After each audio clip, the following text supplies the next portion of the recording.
There are a lot of questions about GigaMexico and really about the entire South American market. So fortunately, I have the good fortune to have Mr. Randy Kirk on to have a quick chat with us about his expectations and whatnot.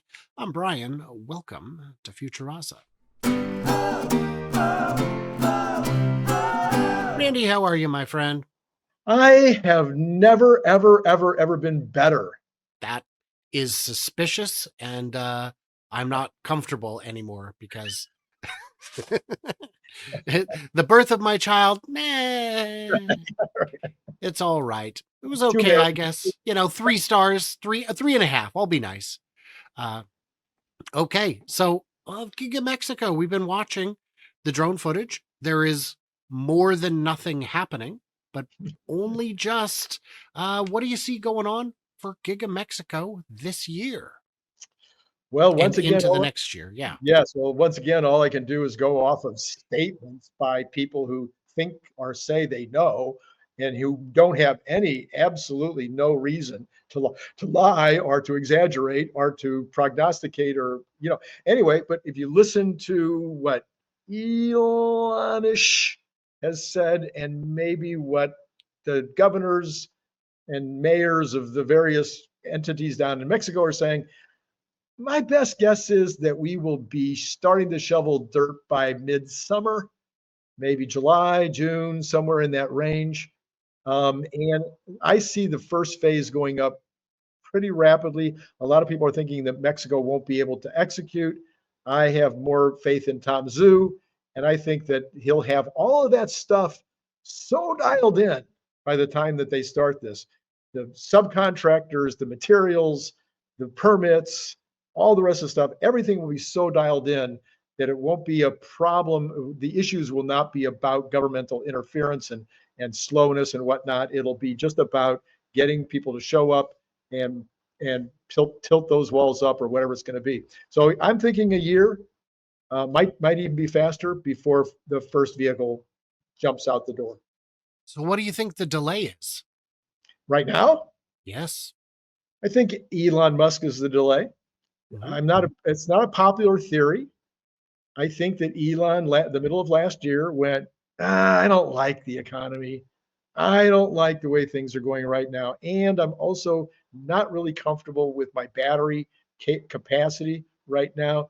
And those two things, I'm going to slow everything down. Yeah. And I think that happened. Now, I think I've seen a lot of people on X saying the Cybertruck was a huge mistake. They should have leapfrogged it and gone straight to the compact. If they had done that, they could have already been in production and ramped today. And I say, not enough batteries. And they go, no, there's enough. Elon has said repeatedly, there are enough batteries. Right. But not for another million or 2 million cars. There are not today. In a year, surely.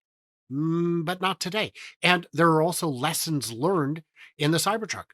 Getting the entire industry to switch to 48 volt is difficult, but a lot easier when it's I need 5,000, 10,000, 100,000 units of this blinker or this uh, door switch.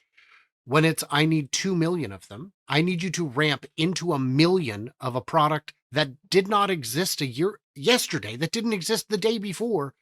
It's a much bigger ask. And we've also got the switch. You and I think, are on the same page. We believe there will be steer by wire and brake by wire.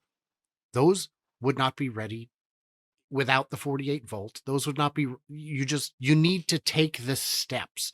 And a great comment, I think it was from Lightning Ryan Fulcher, said, right, yeah, compact is such a great idea. They should have done that instead of the S. It's like, exactly. Right. Let's just skip to the end. There's a journey. You have to take the steps in order. I am of the opinion that we may see groundbreaking any day, month or two, but that site remediation is going to be substantial. Grading that to level is going to be a real task.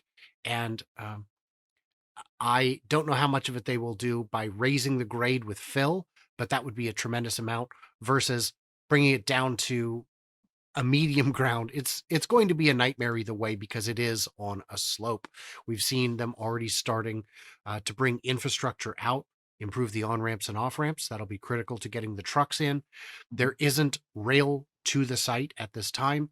Maybe that's something they would need to consider or want to consider. It's not a terribly long spur that they would need to do, but it's something to think about. Now, a fun one is in December, you said Tesla will push into South America and open in more Southeast Asian countries in advance of Mexico and or the potential India. Did you hear Tesla has announced, since you made that announcement, Chile is now open for sales? So there's a rule in prognostication. If you throw enough stuff out there, once in a while, you're going to get one. Wow. So you heard it here first. Don't listen to Randy.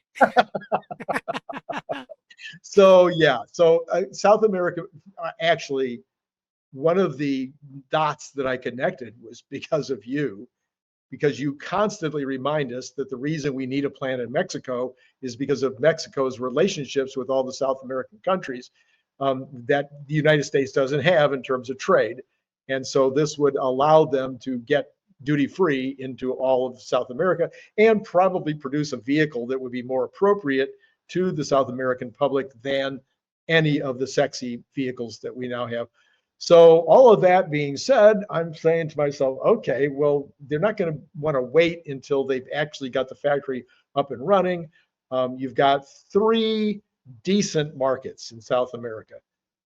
You've got Argentina and Brazil, which are the massive population centers. And then it's not a very large population center, but you have a very rich, well, okay, comparatively speaking, a very rich country in Chile, a very sophisticated city in Chile.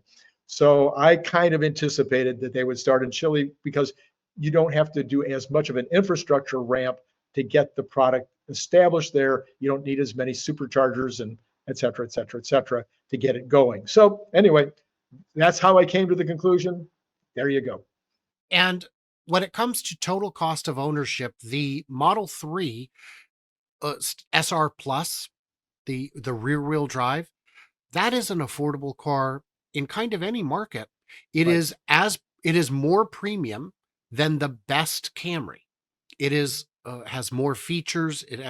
Everything comes with it. So if you're comparing a up optioned Camry or Accord to a Model 3, there's no contest. Right. And what is the primary source of electricity in South America, Randy? Do you know? Oh, you know, I'm going to guess it's hydro. It is hydro, It's Randy. It is. I will get you something as a prize on the Amazon. It is, in fact, hydro. Hydropower is quite reasonable, robust, expansive, and affordable in South America. So it's not like an island nation like I was going to say Hawaii, which is not a nation, but you know what I mean, an Yes. island market Right. where power can be incredibly expensive in the form of electricity because there are limited generating options. No, South America has quite a bit of hydro. And especially if we're going to introduce vehicle to grid, and I know a lot of my viewers are getting tired of me saying this, but vehicle to grid can balance grid demand in absolutely magical ways, especially if you're using LFP batteries, which are already rated long beyond the life of any car you would reasonably expect. We know that LFPs can do 1,000,000 miles today, and it is likely some of the chemistry that is already rolled out could do 4,000,000 miles. So cycling power at your home, even especially if you're going to get paid for that arbitrage, even if you're getting paid pennies, it is free money that you can't get with your Camry, especially while it's parked. And people have said to me, but no, cars would be unreliable because you don't know if people are going to be at home on any given day, which is true, but the law of averages out. I mean, we know how many people on average will be available to serve a need like that one. So all of that kind of starts to work. So I guess my questions would be, since you've got your prognosticap on, is what countries are next? What countries that do not currently have an active Tesla presence would be the next ones to get cars? You're talking about worldwide? Well, you said Southeast Asia and South America, but we could include any countries. There are countries in Eastern Europe that are hungry to get into this market. Hungry to get into the market. Hungry. Hungry, for sure. Would they would they be using grease to cook the food in order to satisfy their hungry?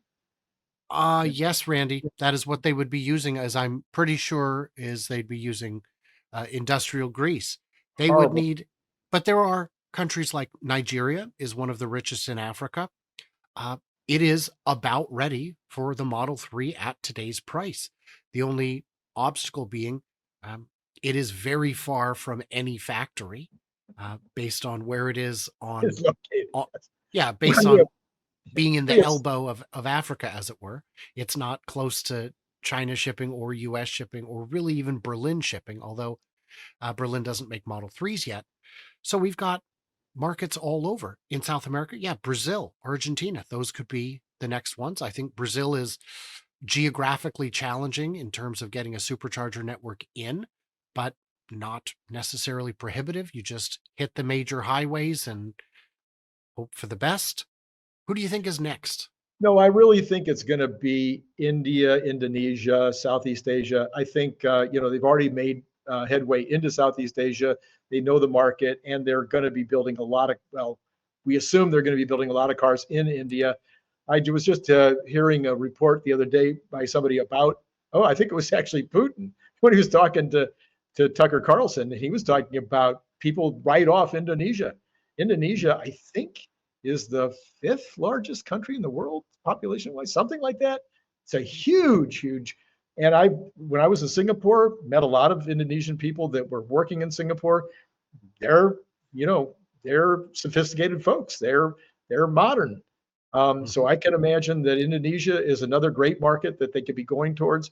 It might be easier in some ways than some of the South American locations where I don't think the number of vehicles right now is on the order because of the number of people. It's 400. I think it's 400 million people. I think 400 million in Indonesia. So it's larger population than the United States. Hmm. I That's think. interesting. I'll have to, I'll have to I triple will, check. yeah, in the comments, correct us, give us all the corrections. I welcome as many of those comments as you guys would like to post. The latest news on India is that the domestic manufacturers were demanding a level playing field. We don't want imported vehicles to have the same treatment as us. That's not a level playing field, guys. That's a preferential, nepotistic kind of playing field. And it appears that uh, Modi has agreed there will be no waiver of import tariffs on these vehicles, unfortunately. Um, so, Well, we do have miracles. We have a miracle. I was able to look up the number of people in you know, Indonesia. It's 279 million, so it's less than the United States. So that's why apparently it's number 5 or 6 in the world in you, terms of you, occupation. you're ruining the comment section, I guys. In the know, I comments, know. uh, find something to correct. We got to do it. We got to do it. I wondered what you're doing. I just assumed you were, I don't know, playing Wordle. Yeah, it So, was. That's it. Angry Birds. Oh, not enough stars. So, what did we miss? What did we misunderstand? What country is coming next? Give me two guesses. I want two guesses from each of you. What countries will be the next ones announced as Tesla markets? Very curious to hear your thoughts. Everybody else, like, subscribe, do the usual things. Smack the thumb in either direction. It does not hurt my feelings. And stay tuned, stay juicy, and I cannot wait to hear from you clever robots in South America. Hmm, never been. I should go.